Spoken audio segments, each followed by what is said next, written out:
High friends, welcome to Rupali's kitchen. आज आपण पारंपरिक पद्धतीने गणपती बाप्पासाठी उकडीचे मोदक बनवणार आहोत. आणि जर तुम्हाला हाताने कळ्या पाडता येत नसतील तर आपण मोदकाच्या साच्याने एकसारखे असे सुंदर आणि सुबक असे मोदक बनवून तयार करू. आणि हे बनवणं एकदम सोपं आहे.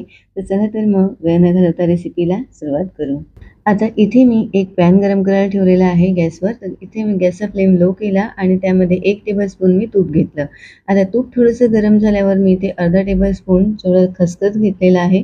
तो आता लो फ्लेमवर आपल्याला इथे 2 मिनिटं परतून घ्यायचा आहे. तर बघू शकता असं मी 2 मिनिटं असं परतून घेते. आता खसखस जो आहे तो असा परतून झालेला आहे. तर इथे मी काजू आणि बदामाचे असे तुकडे करून घेतलेले आहेत. ते सुद्धा यामध्ये घालू आणि 2 मिनिटं असं परतून घेऊ. हा सुकामेवा ऑप्शनल आहे. नाही घातलं तरीसुद्धा चालेल. तर बघू शकता आता हे परतून झालं. आता इथे मी 1 कप जेवढा ओला नारळ बारीक असं किसून घेतलेला आहे किसणीवर. आणि जो मागचा जो काळपट पार्ट असतो तो मी घेतला नाही आहे. फक्त पांढरा पार्ट जो आहे तो घेतला आहे. आता हे खोबरं जे आहे ते तुपावर आपण परतून घेऊ. यातलं मॉइश्चर सुटेपर्यंत आपल्याला फक्त परतून घ्यायचं आहे 1-2 मिनिटं. आता खोबरं जे आहे ते असं परतून झालेलं आहे. तर इथे मी 1 कप खोबरं घेतलेलं होतं. तर इथे मी अर्धा कप मी गूळ घेतलेला आहे बारीक किसून. तर तुम्हाला जर गोड खायला जास्त आवडत असेल तर तुम्ही इथे गुळाचं प्रमाण वाढवलं तरीसुद्धा चालेल. आता हे जे गूळ आहे ते आपल्याला मेल्ट होईपर्यंत परतून घ्यायचं आहे लो फ्लेमवर. तर बघू शकता गूळ आपलं मेल्ट झालेलं आहे छान असं. आणि बघू शकता हे जे सारण आहे ते आपल्याला फक्त 5 मिनिटं त्यातला ओलसरपणा जाईपर्यंतच परतून घ्यायचं आहे, नाहीतर ते कडक होऊ शकतं. तर बघू शकता आपल्या सारणामधला ओलावा व्यवस्थितपणे निघून गेलेला आहे. आता यामध्ये मी अर्धा टेबलस्पून वेलची पावडर घालते. आणि आता इथे गूळ असल्यामुळे यामध्ये मी जायफळ थोडंसं किसून घालते. त्यामुळे जायफळ आणि वेलची पावडरचा टेस्ट खूप छान येतो आणि आपलं जे सारण आहे ते अप्रतिम लागतं. एकदम छान असं लागतं. तर हे मी असं व्यवस्थित मिक्स करून घेते.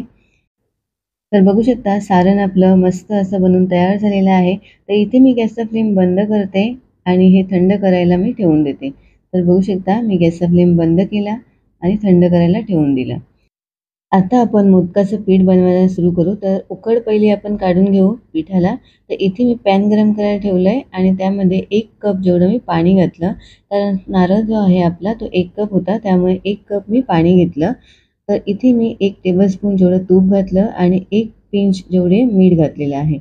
तर बघू शकता पिठात थोडंसं मीठ घातलं की अजून बाहेरचा जो लेयर असतो तो खूप छान लागतो. तर आता पाणी गरम झालेलं आहे कडकडीत. गॅसचा फ्लेम मी लो केला आणि 1 कप जेवढं मी पीठ घेतलेलं आहे तांदळाचं. हे आंबेमोहोर तांदळाचं पीठ आहे आणि हे रेडीमेड आहे. तुम्ही हे पीठ दुकानामधून घेऊ शकता किंवा घरी बनवलं तरीसुद्धा चालेल. तर बघू शकता हे असं मी व्यवस्थित मिक्स करून घेतलं. व्यवस्थित असं मिक्स करून घ्यायचं आणि गॅसचा फ्लेम बंद करायचा आणि झाकण ठेवून 5 मिनिटं वेट करायचं. तर बघू शकता 5 मिनिटानंतर छान असं आपल्या पिठाला वाफ आलेली असेल. बघू शकता छान अशी आपल्या पिठाला वाफ आलेली आहे. तर आता इथे मी एक परात घेतली. त्यामध्ये हे सर्व जे पीठ आहे ते असं गरम-गरम असतेवेळेस काढून घ्यायचं. तर असं मी काढून घेतलं. आता मी इथे चमच्याने असं हे गरम असल्यामुळे मी चमच्याने असं स्मॅश करते त्याला. तुम्ही इथे पेला किंवा ग्लास असं घेऊन स्मॅश करू शकता किंवा बटाटा स्मॅशर होतो ना त्याने सुद्धा स्मॅश केलं तरी चालेल. गरम-गरम हात घालू नका कारण हाताला चटके बसू शकतात. तर इथे व्यवस्थित असं मी स्मॅश करून घेतलेलं आहे चमच्याने. तर आता इथे आपण हाताने गरम असतेवेळेस उकड व्यवस्थित असं मळून घ्यायची. आणि हाताला जर जास्त गरम वाटत असेल तर ओल्या हात असं थंड पाण्याने ओला हात करून सुद्धा तुम्ही करू शकता. म्हणजे त्याने पटकन असं पीठ मळलं जातं. तर बघू शकता जेवढा होईल तेवढा जोर लावून व्यवस्थित असं पीठ मळून घ्यायचं एक 5 ते 7 मिनिटं. म्हणजे जेवढं तुम्ही पीठ व्यवस्थित मळून घ्याल तेवढाच तुमचा मोदक एकदम खुसखुशीत आणि एकदम एक मऊसूत असा बनून तयार होईल. तर आता मळून झाल्यावर इथे मी 1 टेबलस्पून जेवढं तूप लावलेलं आहे. कारण तूप लावल्याने पिठाला एक चकाकी येते आणि खूप छान असा पांढरा शुभ्र असा मोदक दिसतो. तर बघू शकता आपलं पीठ जे आहे ते व्यवस्थित मळून तयार झालेलं आहे मोदक बनवण्यासाठी. आणि एकदम सॉफ्ट असं झालेलं आहे बघू शकता. तर आता आपण मोदक बनवायला सुरू करू. तर इथे पीठ तयार झालं. तर आता इथे मी 1 टेबलस्पून जेवढं मी तूप घेतलेलं आहे आणि थोडंसं त्यामध्ये एक बोटाला असं लावून साच्याला असं तूप लावून घ्यायचं. म्हणजे एकदा असं साच्याला तूप लावून घेतलं की 4-5 मोदक आरामात असे बनू शकतात. तर बघू शकता असं मी व्यवस्थित लावून घेतलं. आणि पिठाचा जो गोळा आहे तो छोटा घ्यायचा. तुमचा ज्याप्रमाणे साचा असेल त्याप्रमाणे पिठाचा थोडासा असा छोटा गोळा घ्यायचा आणि असं घालून घ्यायचं. आणि बोटाचं असं थोडंसं तूप लावायचं आणि ते असं व्यवस्थित असं स्प्रेड करून घ्यायचं. बघू शकता साच्याच्या अशा बाजूला एकदम व्यवस्थित असं हलक्या हाताने पीठ फिरवून घ्यायचं असं आणि मधला जो भाग आहे तो असा ठेवून द्यायचा. त्याच्यामध्ये आपल्याला सारण भरायचं असेल ना त्यामुळे.